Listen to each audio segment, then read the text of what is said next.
All right, thank you for joining us again. If you have just switched on to the network service of the NTA, you're right on time. And topic for discussion today will be focused on abductions, especially that happened in the State University in Zamfara State, and of course giving rise to arguments between the state government and the federal government on, of course, the right method or what best method to use in securing hostages. And so we'll be welcoming to our studio our guests, and I'll be giving you their names and, of course, their portfolios in a short while. And if we are ready, let me begin with Brigadier General Sani Kukosheka Usman, and his former Army spokesman and consultant to Nigerian Army Resource Center. And there he is. Good morning, and thank you for joining us. Good morning. All right. We also have here with us Dr. Kabir Adamu. Dr. Kabir Adamu is security risk management expert. He also joins us here in the studio. Thank you very much for joining us. My pleasure. Good morning. All right. Also with us in the studios is retired Commissioner of Police, Lawrence Alobi. He was, of course, in charge of the FCT as a Commissioner of Police in the course of his tour of duty. CP Alobi, we're glad to have you this morning. Thank you for having me, and good morning. Okay. And joining us from our Jos Network Center, we'd like to welcome Brigadier General John Temlong, First Commander of the Multinational Joint Task Force, and former president of the Alumni Association of the National Defense College. General Temlong, we're glad to have you this morning. Thank you very much, Kingsley. Good morning, Kingsley. Good morning, Claire. Good morning, Nigeria. Incidentally, therefore, all our four guests this morning, they are regulars on Good Morning Nigeria.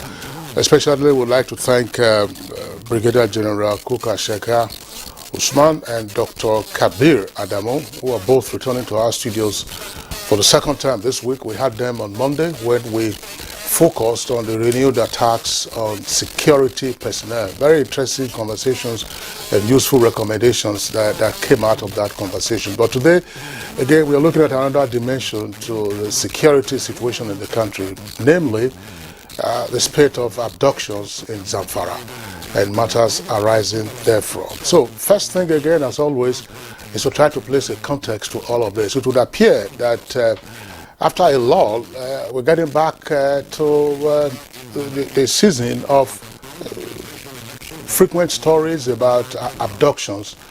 Some of it not necessarily now on a mass scale. One person abducted is serious enough for the society and family members, but educational institutions, NYC persons are also becoming captives in the hands of bandits and others. So, gentlemen, how do we begin to understand what's unfolding?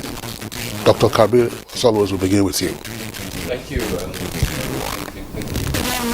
It's quite an unfortunate situation that we found ourselves. In particular, Zamfara State has, over the years, emerged as if the word frontline is used to describe Zamfara, or hotspot. I don't think we'll be wrong. Like we've discussed the last time, there are some non-state armed groups that are challenging the supremacy of the use of force by the state, and they are doing that by undermining the authority of the state, committing criminal acts, including abduction, and in some instances, what under Nigerian law can be described as terrorist attacks. Now, with regards to the abduction, I think the most prominent ones that have received a lot of media attention is the abduction of National Youth Service Corps members. They left from a part of South Nigeria, and I think were headed to Sokoto. And at night, they were abducted. And sadly, I think almost 2 months into the incident, they are still in the hands of those abductors. I don't want to belittle the several instances of rural abduction that are taking place within the entire state. Communities are raided, residents are abducted, and demands are made. And included in that is the heinous nature of some of the crimes that are committed by these actors, gender-based violence, rape, and some, atrocities that I don't even want to mention in a public fora like that. All of that is happening within the state. Now, the most recent incident that I think is the topic of our conversation today happened, I think, around the 23rd of this month, when students of the Federal University Gusau were abducted. From what I understand, they were not within the dormitory in the campus. They were in a hostel right outside the school environment when that incident happened. Sadly, till date, I think almost about 5-6 days into the incident, we don't know the exact number of the students that have been abducted. Number two, a significant number of the abducted persons have been rescued. Incidentally, on the same day the abduction of the students happened, construction workers who were within the environment of the campus working on a project were also abducted. They too, a number of them have been rescued by our security forces. Now, after that incident, it appeared there is a misunderstanding between the state government and the federal government, and this is rooted in the approach that the state government has repeatedly mentioned it would take in addressing this challenge of non-state armed groups challenging the supremacy of the state. The state government is of the view that it would not negotiate with these non-state armed groups, and for the simple reason that previous governments, both in the state and in the region, have attempted to negotiate with these non-state armed groups, and the outcome has been disastrous. The federal government has come out, at least 2 ministers have indicated that that's not true. There is no negotiation with the non-state armed groups in the state. But then, if we take ourselves back to the meeting between the NYSC, I think DG, and a committee in the House of Rep. During that session, the NYSC DG indicated that he may be in discussion with the kidnappers of the NYSC core members that were abducted on their way to Sokoto. So could it be that that is where the governor got his information from, or perhaps he has other sources of information that suggest he knows that the federal government is in discussion with these non-state armed groups? But I think beyond that, from a more legal point of view, security is in the exclusive list. And that means the federal government more or less has the overall say in matters of national security. Does the state governor have a role to play in security? Yes, he has a significant role to play, and that is why he's the chairman of the State Security Council. But I think it's important to also mention that as the chairman, almost 90% of the members of that State Security Council are federal establishments. So I think that's where we are at the moment. A very good point to pose you for a while, Dr. Kabir. Let me also take the question to retired CP Lawrence Alubi. I'm just wondering, before we even delve into the context of the argument, my mind is asking, why is Zamfara prone to, this kind of abductions, especially, student abductions? Is the posture or the behavior of the state government, is it telling us something? Not at all, I don't think so. You see, criminals monitor, just like the security agencies keep surveillance on criminal activities, they also monitor and keep surveillance and get intelligent information about a particular spot. Before they even strike, they will say there's those soft spots. Are they going to be resistant? What kind of security is placed there? They monitor the area before they can even strike. So I don't think necessarily because of the behavior of the government that must have instead this. That has actually been kind of a flashpoint in recent time, not this in particular. But I want to respond to what my colleague Dr. Kabiru said, is that the State Security Council is mainly made up of federal officers. You see, the governors of each government of each state swore to the Constitution to uphold in the oath of office to uphold the Constitution. And Section 14B of the Constitution provides that the primary purpose of government is security and well-being of the citizens. So if the governor is under that oath of office, whether it's a federal staff or state staff, he has a duty under the Constitution to ensure that that issue of security is a primary concern of his administration. So, and the security they are there to provide security services for the good governance of the state. So whether they are federal staff or state staff, I don't think it's an issue. The important thing is that how are they coordinating? How are they synergizing? How are they being empowered? How is the government supporting them? I know some governor will tell you, I think they say I'm not in control, go and meet the federal government. That is a disservice. That is not worthy of any governor to be a governor of a state. You've taken an oath to serve, to provide security to all the citizens and within your zone. That's the primary purpose of you being elected, is to ensure that the security and well-being of the citizens is granted. If that is then, why don't you begin to talk about federal exclusive or not exclusive? Whether it is exclusive list or concurrent list, it doesn't matter. You are taking an oath to serve. And that is, service is the most important thing that, like every leader, it should do. To concern about the people, concern about the situation and so forth. So it is not issue whether they are federal staff or no federal staff. Again, the point again is that Section 24 Constitution also provides that every Nigerian citizen has a constitutional to assist religious maintenance of law and order.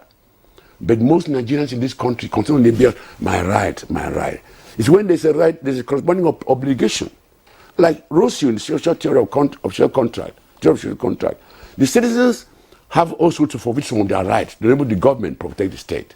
And if that is so, if you suppose Section 14B and Section 24E, that the security responsibility of everybody. But how to what extent Nigerians are prepared to assist with agencies in maintaining law and order? These adopters, they didn't come from the air, they're not spirits. They came to a route, they came to the school, and they came to the dormitories and adopted these children. And what was the reaction of the people themselves? You don't just, you see, the citizens themselves have a duty, that I quoted about Section 24 of the Constitution. But to what extent are they just conscious of that? And to what extent they ensure that they carry out this function? This is one thing I think the national agency has not been doing well. You know why I asked that question, sir? I'm asking because Zamfara is not the only state that is, within that axis. That's the Northwest. There are other northern states within that axis that could also be prone to attacks. So why is it Zamfara all the time? Yeah. Brigadier General. Yes, let me just allow Brigadier General Kukushika to also weigh in. Well, I must commend my senior colleagues there for giving, putting the things in proper perspective. And if you go back over time, Zamfara has been the epicenter of criminality, of kidnapping and banditry in this country, for the obvious reason that there are so many factors that are interplaying, and one of which we have not been focusing attention. Remember, it is endowed with natural resources. One of the most precious of it is gold reserve. So you have interplay of so many, actors or stakeholders, so to speak, and that to a large extent has fueled the complex situation. Even though the present circumstances emanated from a simple misunderstanding between farmers and herders, particularly towards Dansado general area, and because of the way it was handled as of that time, it's escalated up to this, and even foreigners took undue advantage of it because we have illegal miners that are not even Nigerians, So when you combine that with the initial hiccup and the fact that criminals tend to combine when there is absence of law and order to perpetuate their criminal activities, and we have. And I'm so happy that CP Alobi has made reference to Section 24, and we kept on saying, so much as you want to enjoy privileges, there are corresponding responsibilities and sacrifices that you have to make to ensure that the nation moves forward. And this is one other thing that is missing. And it is not so to put it on the doorsteps of Nigerians. there should have been galvanization of Nigerians to understand that each and every one of us has a role to play. At the same time, equip the people to understand that they have that duty and responsibility. So basically, this is why Zamfara has become so notorious, and given to that so many interventions or efforts were made to the extent that some of them have shown some semblance of being effective. You take, for instance, the measures banning markets, telecommunication services, banning airplane flying over Zamfara State, illegal mining and all the rest. And I made mention even on Monday, I said, look, we have a problem of policy somersault and not having the habit of following through any security measures or any other measures that we do. And I gave an example about registration of SIM card and what have you.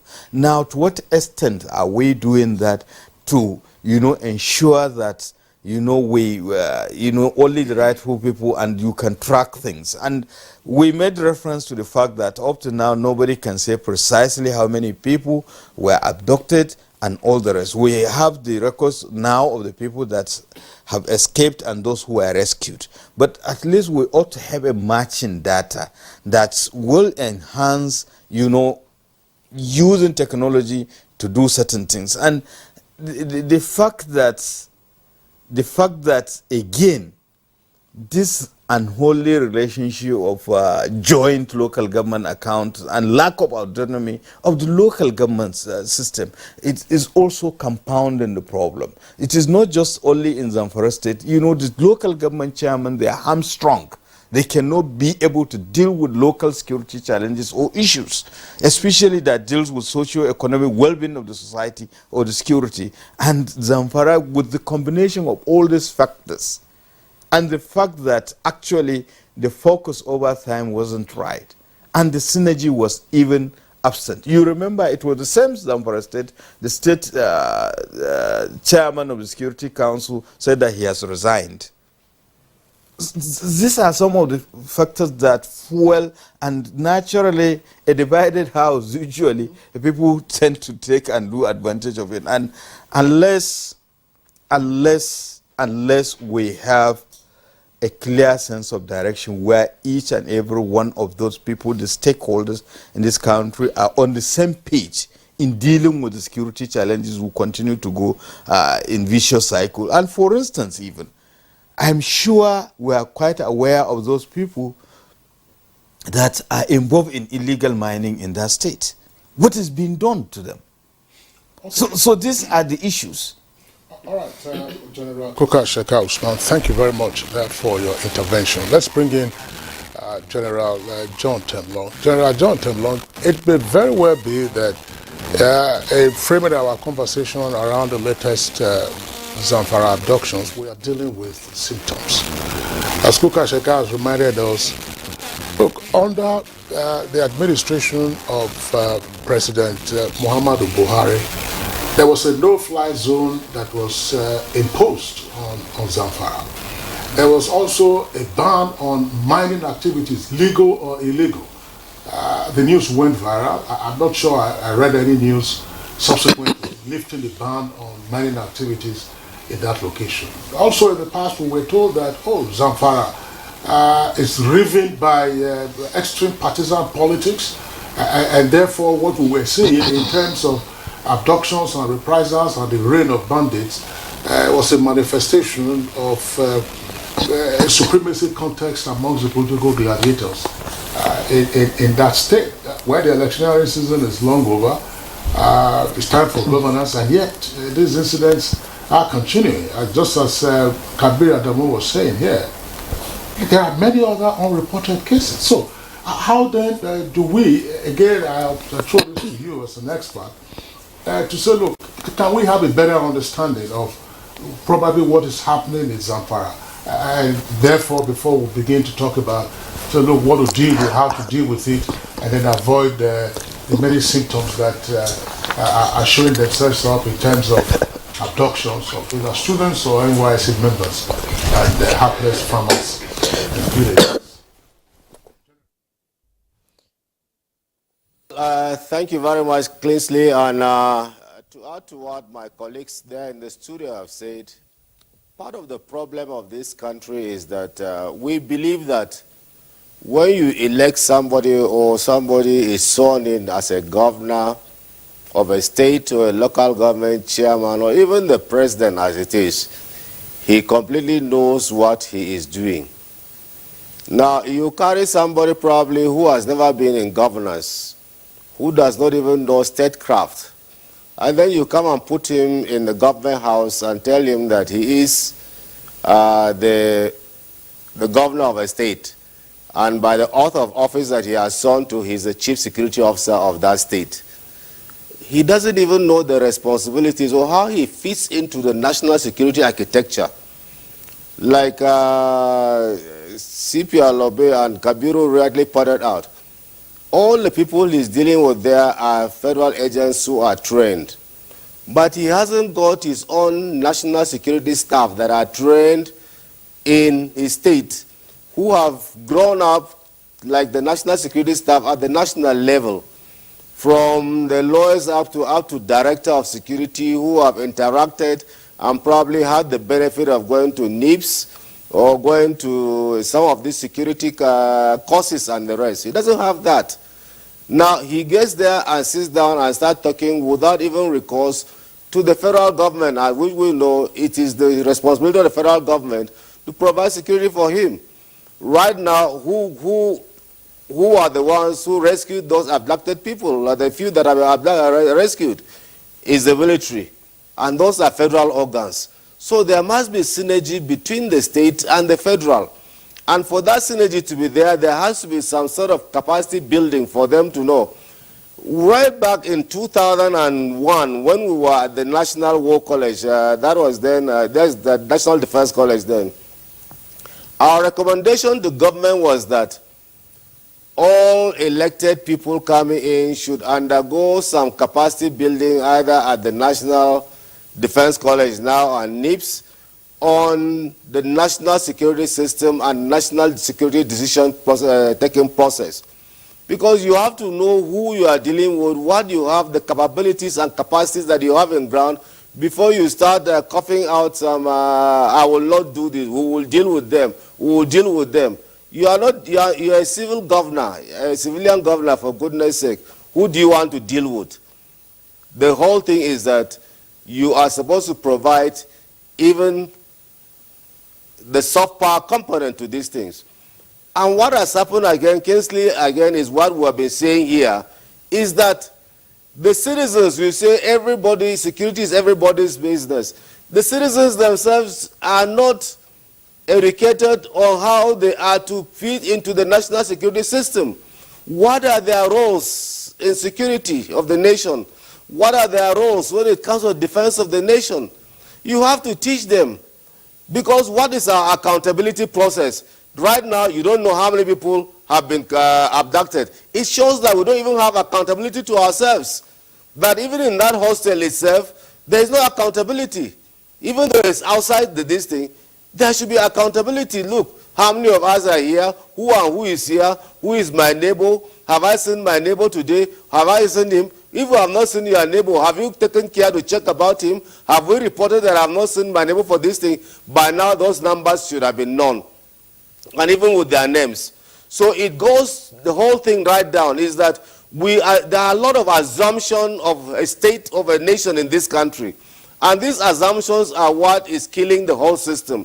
All the component of governance is that people just believe that, oh, you put me there is that. Okay, talk about continuity of policies. There was no-fly zone, there were ban on mining. Have they been lifted? A government will come and say, no, no, no, put everything that government has done. What is it for? In terms of security, you don't. Because these are security problems.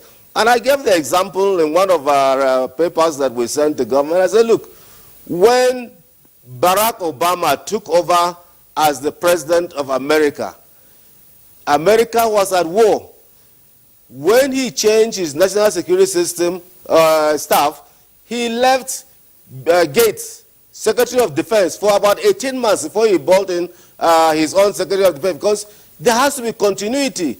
Even before he came in, Hillary Clinton's name was sent in to the Senate for confirmation before he was sworn in as a Secretary of State. So she started the process of taking over as Secretary of State before this. So there's a smooth transition.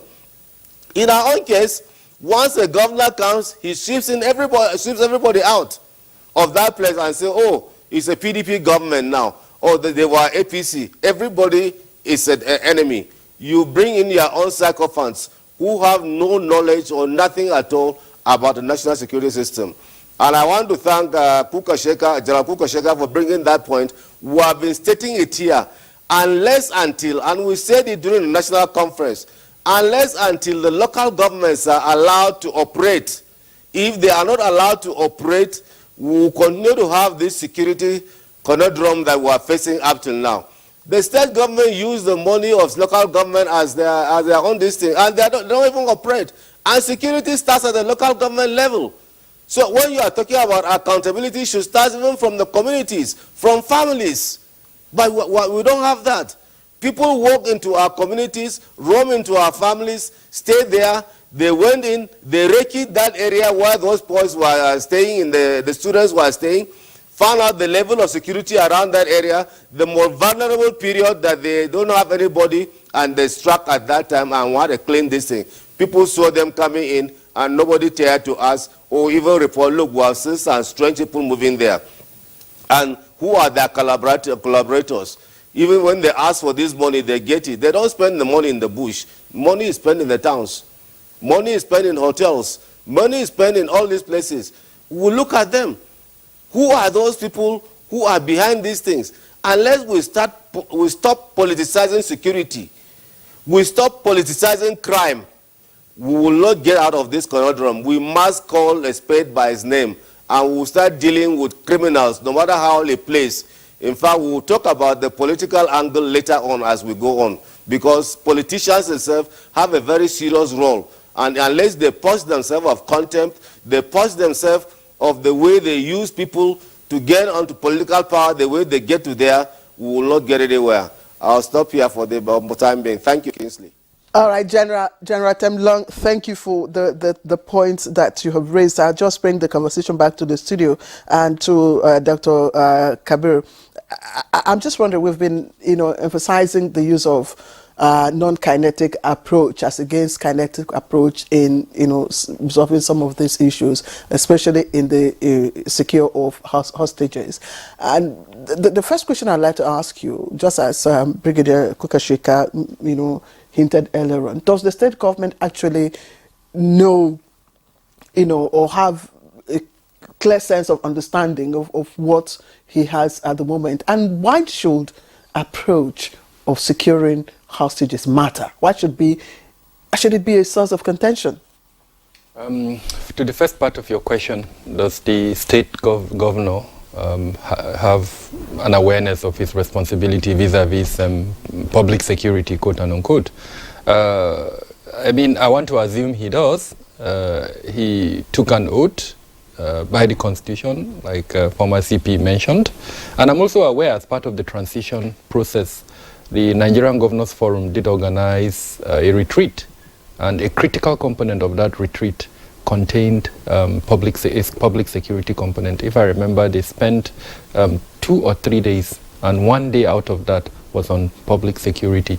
Now, how well and who the resource persons were that assisted them in that transition process is what I don't know. So since we're in a public forum, I'm speaking directly to the Nigerian Governors Forum to pay more attention to public security.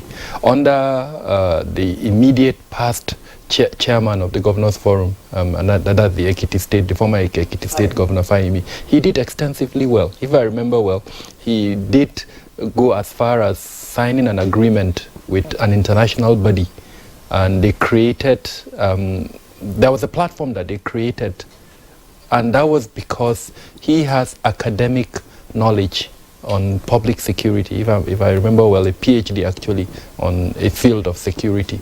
And what he intended to do, or what the Governors Forum intended to do, since it wasn't an individual thing, is realizing the role of the governors. And I think it's absolutely important that we lay the foundation, which is what the conversation we started with.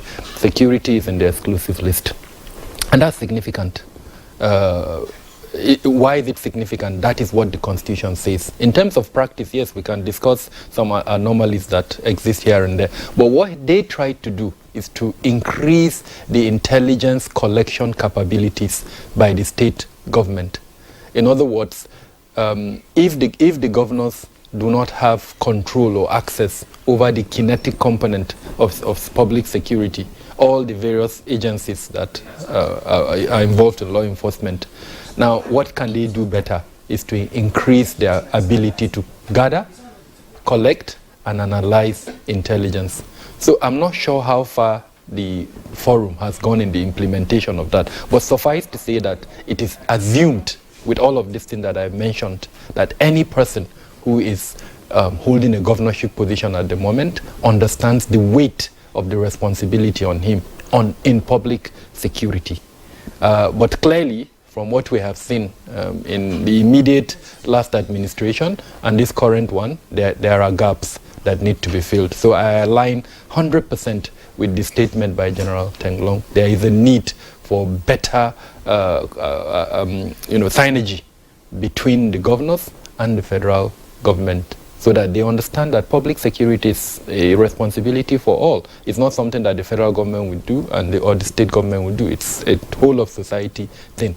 And it's only when they work together that they can achieve that. To the second part of your question, why is negotiation important? In the first place, it is an anomaly and should be rejected that we allow incidents of abduction to take place. Then we now seek ways to retrieve what has been abducted. Preventive measures should be what our conversation should be about. And if you allow me to narrow it down to the educational sector, over the last, I would say, decade, we've experimented, and I'm using this word mindfully, with several initiatives. We started with the Safe School Initiative, then we embraced the Safe School Declaration, and then in 2021, the Ministry of Education put forward a policy on safety, security in our educational system, and went as far as including an implementation strategy as part of that policy. Now, why haven't we implemented that policy? This was in 2021. We've had enough time to measure the performance of the implementation of that policy. And what does that policy speak to?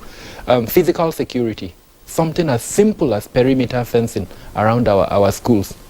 So if I was going to do an evaluation of that policy, why don't we do an audit to find out how many of our schools, including hostels as an example, have perimeter fencing around them?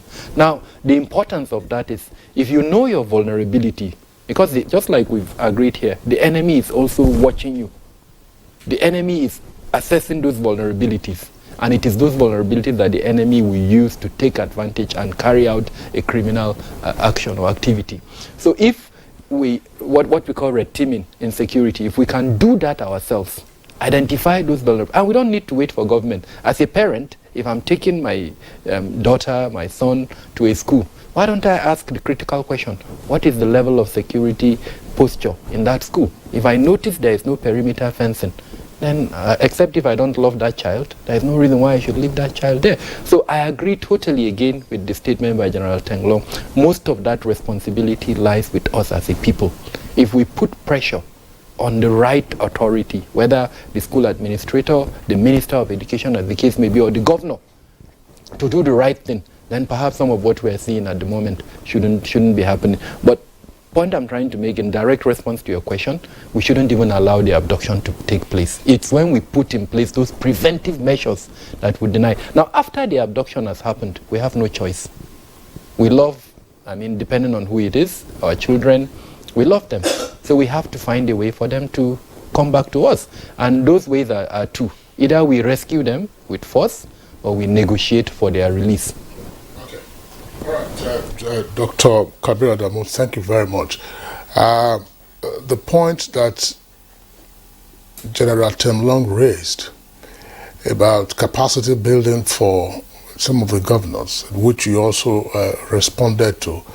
I also just wanted to remind our viewers that in an earlier conversation on Good Morning Nigeria, you had also proposed capacity building for committee members in the National Assembly who are in charge of defense and security to, of course, get a better orientation on public security issues in a changing world or in a dynamic environment such as ours. I wouldn't know whether that has been done. They just came back from their recess, so we'll see how things go. But CP Alobi, the conversation we are having here now obviously will relate to the managers of our security, the governors of our spaces. And this, of course, doesn't just mean state governors. We're talking about persons who are in government.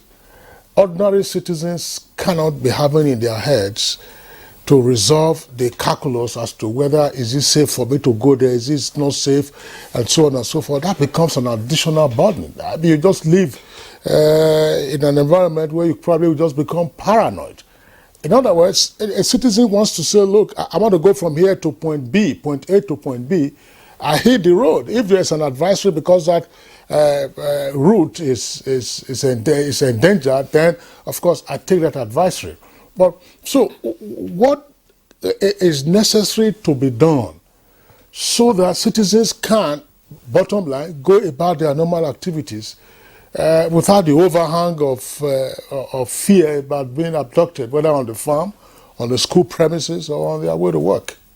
Yeah, thank you very much. That is a very important question you've asked. You see, security, like I said earlier, is a collective responsibility of all of us. And I want to commend the issue of capacity building is critical and it's indispensable. Because if you don't have the capacity, you cannot give what you don't have. And it's a duty of both the government, at both from local government level, like my colleague just said earlier, that crime is localized at that's local government level. But to what extent are the local government authority, being the institution, being empowered to ensure that they do adequately handle the security challenges within their jurisdiction or domain? I want to commend my governor of Cross River State, President Prince Otu. In fact, they organized a 2-day retreat for all political appointees, commissioners, permanent secretaries, ACs, and DGs. I was invited to present a paper on security as a driver of sustainable development. Security it covers all aspects of human life, and if you don't tackle security, then you've not started, both political, social, or economic.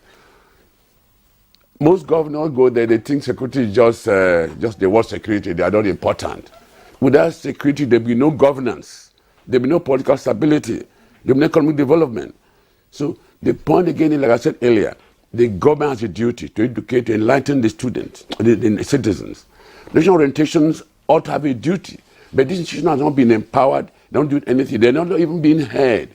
They should ensure that they educate the citizens of their rights and obligations in terms of security, what are going to be the obligations on citizens. If every Nigerian knows his obligation on citizens, what should I do in terms of security? And I also want to advise that there should be a policy in this country when, before you establish a school or a building, they should mainstream security challenges into that plan. How secure is the environment? How vulnerable is the place? What are security threat or risk involved? Has it been checked? Has it been done to ensure that it is provided for? If there's any such challenge, and like Kabir just said earlier, you know, we are too reaction. We always when it occurs, we're going to do fire brigade approach or this make statement and so forth. We should be proactive. Both our security agencies, the government, and all stakeholders. All stakeholders have a role to play. The youth, the women, the church, like family, for instance, family level. To what extent our parents give that counseling to their children? To what extent do parents guide their children to have to develop moral qualities? Because most of the crimes are committed by youth. And introduce youth when they are left without any guidance and counseling, no direction, they are now left to the wall. So I think we all have a duty to perform, of all stakeholders, even the religious institutions, traditional rulers. Everybody has a duty, not only the government. And it will create that consciousness, that awareness, and become aware of what we ought to do. at a given situation. That conscience don't even, like you said, say something when you say something. Sometimes we see it doesn't concern me, And again, the issue of service. How patriotic are Nigerians? Nigerians in position in government, how we dare to render service and put in our best effort to achieve the best result for the country. We are concerned, we are so optimistic by materialism, power, and so forth, to grab power and enrich ourselves illegally through fraudulent means. How committed are we? How are we committed to render service to this country? But life is all about service. We're in this room now, we're enjoying free oxygen. How much you pay to God? So life is all about service. If Nigerians have become committed, like President Tinubu said, attitude is key. We need to reorient ourselves, reinvent our character. Think, what can I do as a human being? Why am I created? Why am I Nigerian? How am I contributing? Am I adding value? What value am I to society, my community, my family, my institution? Think how to add value. That's the purpose of life. If we are thinking from this positive point of view, not only the blame game, we need to work together like fingers of one hand. We are one country. Nobody can come and develop this country, make this country safe for us. We have to make it safe for ourselves. And if we want to make it safe for us, we have to be sincere and committed to ensure this country is safe and secure. And it involves all stakeholders, not just the government alone, whether federal or local government or state level. Every Nigerian citizen should be conscious of the fact that we need to make this country safe for all of us. You see, today why America is a great country in Nigeria. Kennedy told the Americans, do not think what America will do for you, but you think what he can do for America. Even every Nigerian think of what he or she can do to make Nigerians safe, we'll be conscious. We can do it. Okay. We can do it if we want to. It depends on commitment and patriotic spirit, that altruistic spirit to serve, to contribute, to add value, to not just to issue of accumulation of wealth and illegal accumulation of wealth, power, opinion by power, and so forth. This will all be committed sincerely. That is what attracts the bounty even to your life. When you do that service, so let's be committed to serve this country. Thank you. Just before we go on the break, I'd like Brigadier General Kukashika to also, make a contribution to this. I know that preventive approach to public security, I mean, we need not overstate the importance and need for that. But in the event where hostage-taking abductions have become recurrent, in some parts of the country, do we still have to cling on to, the assertion that we make no concession, we make no deals? That's one. And secondly, how important is it for agencies, for both state and federal government, to work together, to achieve positive results rather than politicizing, the whole hostage abduction issue? Well, when you are faced with a situation, ideally, we shouldn't have been having the conversation if the right thing had been done. Even though you cannot have a perfect society, breaches will happen here and there, and even among the most developed societies. And by pattern, you can understand in other climes, the hostage taking usually a certain group of people, high school, and in Nigeria, it's either high school or tertiary institution.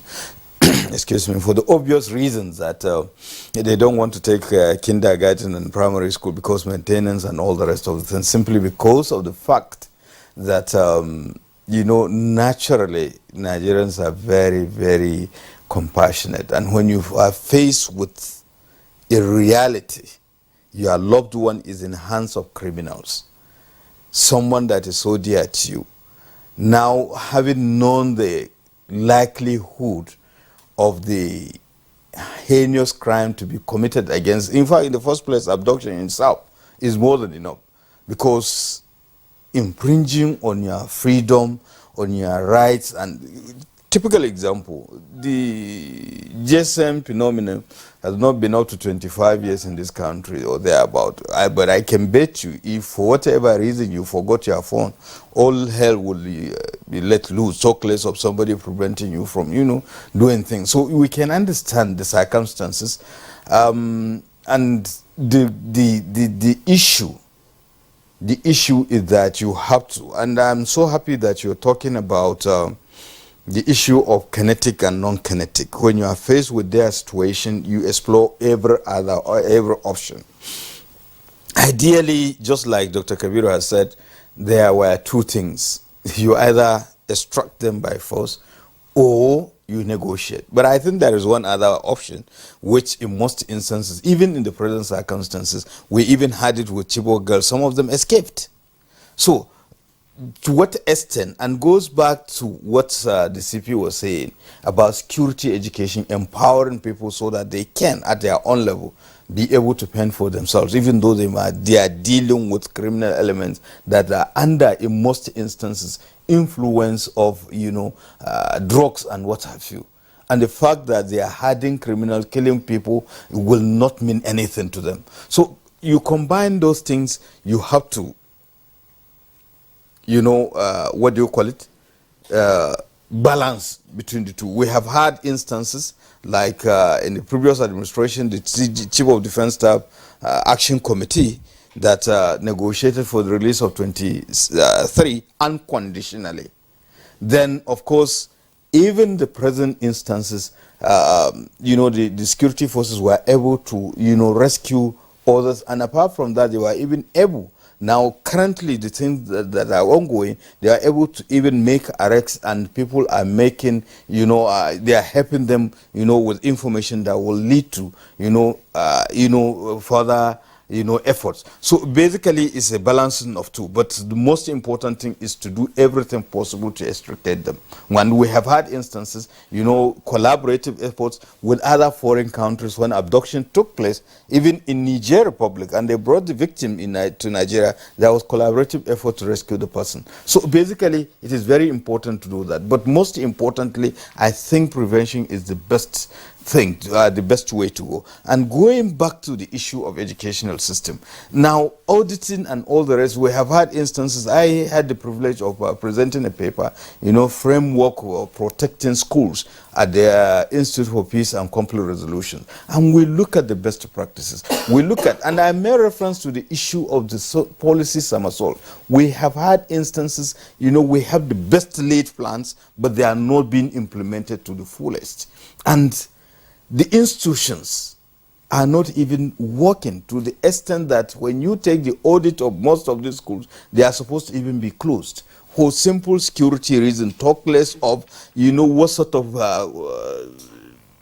curriculum is in that school and the number of, staff. And in fact, the relationship among the components. Now, what is the relationship between the host community and the institution itself? What is the relationship between those who are statutorily responsible in charge of security in those institutions and their counterpart outside the school environment, and these are some of the things that we have to look at. But importantly, you have to strike a delicate balance between the two. But most importantly, when you equip, when you train your security forces, when these instances happen, we have had instances where hostages were held, and of course the special forces went in extracted with minimal or no casualty at all. So basically that should take precedence. But when you are forced, you have no option than to negotiate, because the sanctity of human life is equally very important. All right, General Kuka Sheka Usman, thank you very much for your intervention. And just we're going on the short break now, but I just want to again draw attention to matters that are still with us. We continue to have this conversation around lethargy with respect to implementation. You have blueprints, you have policy documents. It's as if we revel in generating new ideas, getting into new greenfield projects which are new, by the way. And then we leave what we're supposed to have been doing. Yesterday on this program, we were talking about implementation of recommendations on flood control, flood management. There was a committee set up by the former administration. The president gave his approval just days before he left, and that's 4 months later. So what has happened? So flood will come and then have its own issues. I think that NIPS also took it up at some point as one of the subject focus, the bane of implementation in our public space. The other one relating to ungoverned spaces and local governments, I hope you are aware, A local government chairman in Ogun State accused the governor accused, as I say again, that the governor was mismanaging or allegedly mismanaging local government funds. And of course, he was suspended, he's been impeached, and now he's on trial for, among other things, criminal defamation in Abeokuta. You're watching Good Morning Nigeria on the network service of the Nigerian Television Authority. We'll take a short break now. When we return, we'll continue with the conversation.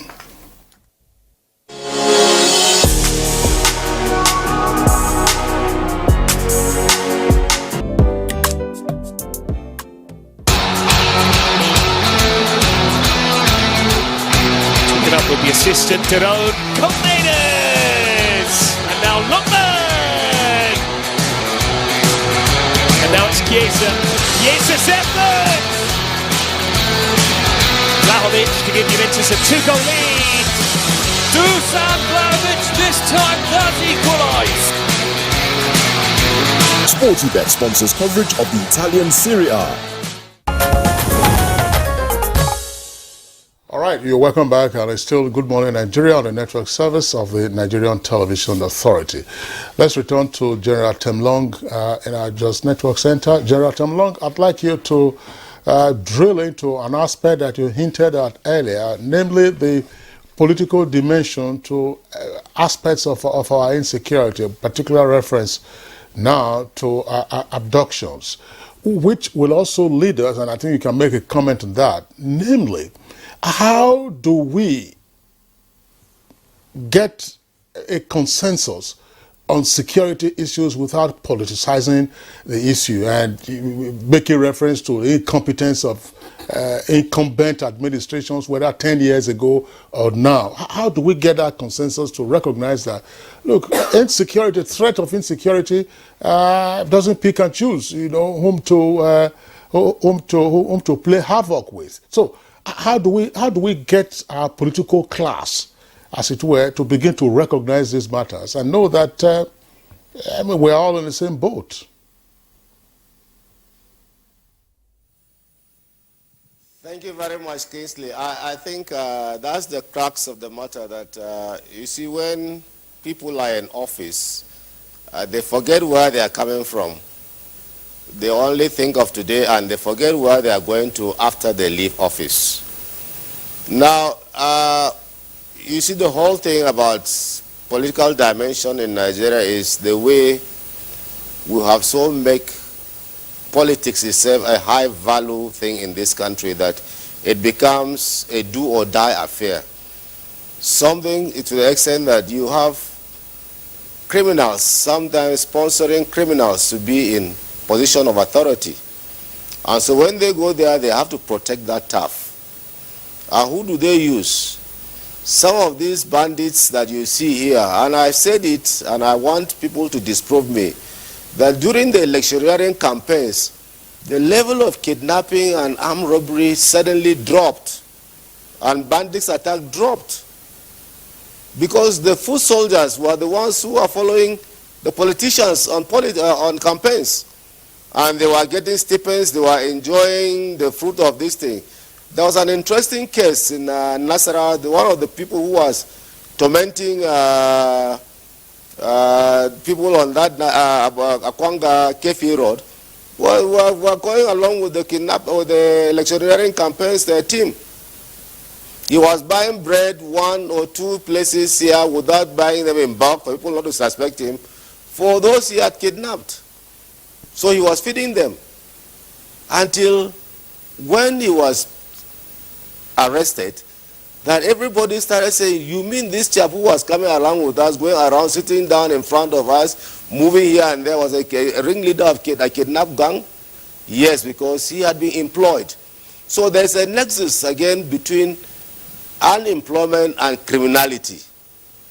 Now, these politicians, let's call it, let's ask the governors first. How many of them have copies of the national security strategy? How many of them have copies of the national defense strategy or defense policy? How many of them have the national counterterrorism strategy and the rest? You know, look, you have to have these policies and domesticate them in your areas first. Because what the national has looked at it as an omnibus at the strategic level. At the operational levels at the state, how are they domesticating these policies? We have said here, which is agreed, that the problem of Nigeria is policy implementation. Well, if this policy implementation has been a problem, what do we do about it? It's because abroad they have what you call in the US and in the EU countries, they have, and UK, they have what they call Inspector General. The Inspector General is an independent body who just goes in to inspect and see how you are carrying out your assignment, the policies and the rest. Different from these auditors we're talking about, say audit. Auditor goes there, he looks at green biro here and there and moves away. But the Inspector General goes in to check even physical security and how the policies of those things are implemented and what are the staff and the rest. Even looking at the stage of staff to student ratio and the rest, are you cooperating? It's not when NUC comes, no. The Inspector General lays his report. Here we attempted in the military, yes, they have what you call the standards and evaluation, which we say because in our own setup, the IGP is a police on. So if we use Inspector General here, it's going to conflict with the title of the Inspector General of Police. So we decided in the military to bring it down to standards and evaluation, Chief of Standards and Evaluation case. Now that thing has still, we said it should be moved even to the Ministry of Defense because it stopped at the CDS, at the DHQ and service levels. The new defense policy, the new review that we did, which has not been implemented, we put those things inside. So it needs to be carried out too. Even at the National Assembly, they need to have an Inspector General to see, like you said, what knowledge of defense or what knowledge of security are those people who are having oversight over them. Do they actually go there for do proper oversight or to listen to stories that they hardly comprehend? Now, we need now to be serious and say, look, even if you brought me into power, there is a limit to which we will condone criminality. If you are the one who is in charge of illegal mining, you find out that everywhere in the world, especially in Africa, where there is precious minerals going on, there is crisis, black gold, diamond, and all whatnot. It's crisis. Why? Because those people create the crisis around for them to extract those minerals without the state having an authority over them. And so we must try to put a nip on that. Politicians must be able to rehabilitate those boys that they use. We saw how Boko Haram transited from ECOMOG, who are being used for political campaigns during elections and the rest, into what they are today. The same thing with these bandits. The same thing that happened in Udi. Those boys in Udi were used for political campaigns. After that, they were damned. And you could see them. And who armed them? Who armed them? I think the DSS, the police, must start forgetting about whoever it is, whether you are a senator, you are a minister, or you are a member of the House of Reps, House of Assembly, chairman of local government and the rest. We must monitor the activities of our elected people to see their relationship with criminal gangs and criminals. And that way we'll be able to start putting, in fact, in a good thing, what you want is you want to warn them. If they continue, pick them up. Nobody's above the law. That's what they're saying in America now. And that's what we should do.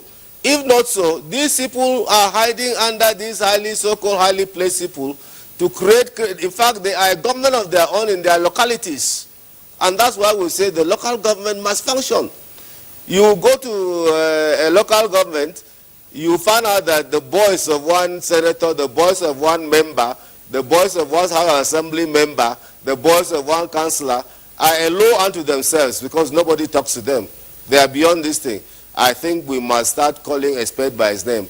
Let's start dealing with, look, once you start dealing with high value targets, 1, 2, 3 of them, everybody will rein in. But when you continue hitting them with kid gloves and the rest who continue being in this situation. They have, in any case, they have policemen following them. When they said they should withdraw the police escorts, they were the first people to make those. Why should they be having escorts? They are with us. We elected them. Why can't they be with us freely? Why can't they move into the markets freely? Because something is wrong. And so we must start doing that. Crime must never be politicized at any level. Crime is a crime. Call it a crime and deal with it. Whoever it is, don't spare them. Don't spare them. And in fact, we might even start thinking of tinkering the constitution to even start dealing with governors who think they have immunity. And if they are using people against the citizens, they have to have consequences. Thank you. Temblon, thank you. And it's so annoying when these things happen, over and over again. And like you said, it would appear that we're dealing with it with kid gloves. I mean, I'm wondering if we're not being too soft on them. Probably, maybe, Dr. Kabiru, maybe the framework you earlier talked about that you feel is required, because I don't know which framework now. You told us earlier on we had several initiatives, the Safe School Initiative, and recently, the Nigerian Securities and Civil Defense, are also implementing another, Safe School Initiative, just for the protection of schools. So I'm wondering the context of the framework. Should we adopt the Israeli type, 1 Nigerian, 1:10 ratio, 1:1,000 ratio? I don't know. So the framework I'm conceiving, and thank God it's part of the policy agenda of the Bola Ahmed Tinubu administration, to create a framework for the different security challenges in the 6 geopolitical regions. I think part of the challenge that we've had over time is our inability to disaggregate the challenge. And I'm very happy that as part of our conversation here, if you sum everything up together, the listener will understand that there is no single cause to the security challenge in Zamfara. There are a multitude of issues. We didn't talk about climate change in our earlier conversations. Climate change is a contributory factor. Proliferations of small arms and light weapons, drug addiction, all of these are the drivers of the security challenge. So a framework that speaks about how the federal government and the state government can work together towards addressing specific security challenges. I was so happy in, I think, June, when the president went to Jaji and made a statement around harnessing our national powers. Earlier on, you asked me about non-kinetic component. That's it. We speak about military or even police powers, but what of the non-kinetic components that are absolutely important in security? If you have a situation where a significant percentage of the population are poor. I recently saw a paper presented by a researcher on the recent involvement of women as contributors to the banditry challenge in the Northwest. That is a social issue that we need to address. Women are not getting involved in crime just because they want to. There is a driver that is leading them to get involved. And unless we identify that driver and address it, more women will become involved. So that's what the framework will do.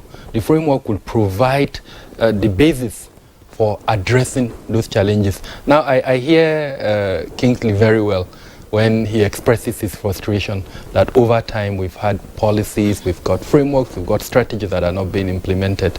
And one of the things that the immediate past government tried to do is to introduce this policy implementation and delivery monitoring unit under the office of the SGF, the CDCU, I think Central Delivery Coordinating Unit, and you said you had a conversation around it here.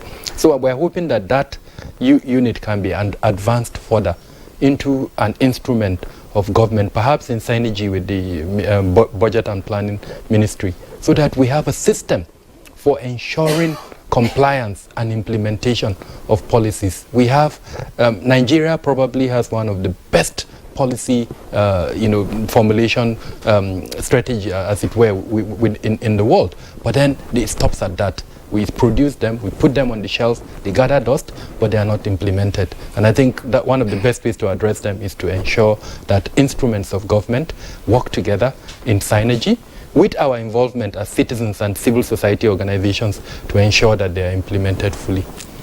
Dr. Kabir Adamu, thank you very much. Gentlemen, the more you explain and the more you provide new perspectives to matters of this nature, the more one is reminded of what went on before. You were talking about the research paper that you read about the role of women and what has motivated them into this. Again, we had a conversation on Good Morning Nigeria, and there were reports in Katsina. One of the measures taken by the state government at the time was the closure of filling stations in many locations and markets. But then the civil defense intercepted women who were conveying fuel purchased and tied into nylon polythene bags and put into Ghana Must Go. So see the risk to themselves, because that was a highly inflammable material, but they were supplying these bandits in their hideouts using all kinds of unconventional means and receptacles to get it. So, but what is it that drives them? How do you take them out of that? So that's again part of the issue that we need to. But General Kukasheka Usman, to the extent that you can speak to this, to the extent, I know that there are constraints. How much does political interference hinder military response to these issues? Because the new Chief of Army Staff indicated that, look, there will be no negotiations, because we know that negotiations occur at primarily two levels. One, generally to neutralize the troublemakers. When an abduction has taken place, of course, you are now at the mercy of the abductors to say, okay, let's get the safe release of the captives. But generally, to say that you're going to be negotiating with troublemakers, bandits, kidnappers, terrorists, and so on and so forth, was going to be a no-no. And we saw some very many kinetic operations with reports of successes, and yet this is happening. Sir, I'd just like to add that we have less than 3 minutes. If you can help us just summarize your thoughts on that. Will it that be easy? But it's all right. And I can understand what you're trying to say in the context of these issues about the level of criminality, and now suddenly they don't even have the there is no justification whatsoever, especially as regards to none of look at all the security challenges that we're having in the country. I think the violent extremism, they are not excusable, no matter how hard you try to embellish it. Therefore, it is very important that we do that. But at the same time, if you look at the context under which some of these criminality activities take place, you realize there are certain people that have been victim of circumstances. I would like to talk in reference to the Northeast, for instance. And yesterday we were having a conversation about that. When they attack a particular community or village, they cut away able-bodied men and women against their will. Now, it is not everybody that is deeply involved in the criminal activities perpetrated by the terrorists. Some of them are victims of circumstances. Therefore, they are all Nigerians. You cannot kill them.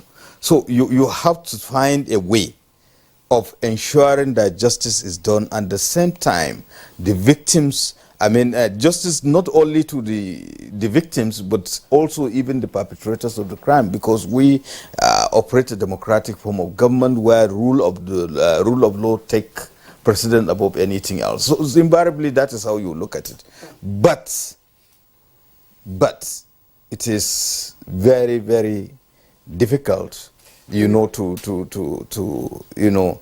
think otherwise. And the most important thing is to ensure that we equip these security agencies and do the best they could. But at the same time, where there is a dire need for negotiation, you can do that. Brigadier General Kuka Sheka Usman, former Army spokesman and consultant to Nigerian Army Resource Center. I'm sorry, gentlemen, it's amazing how time takes away when we're having a conversation like this, but you do understand that we cannot really exhaust all our thoughts in less than 2-hour program. I know retired CP Alubi. Okay, just give you less than 60 seconds to do that. Nations are based on law and order. Yes. And there's a lacuna in this country. The police, which the lead agents in terms of law and order and policing, they don't have a framework. Like I talk about framework. Framework gave us a guide, a direction. There need to be a national policing and law enforcement framework strategy for this country. Okay. And then again, the general mentioned something about politicians. They should keep those sides of all political appointees and governors.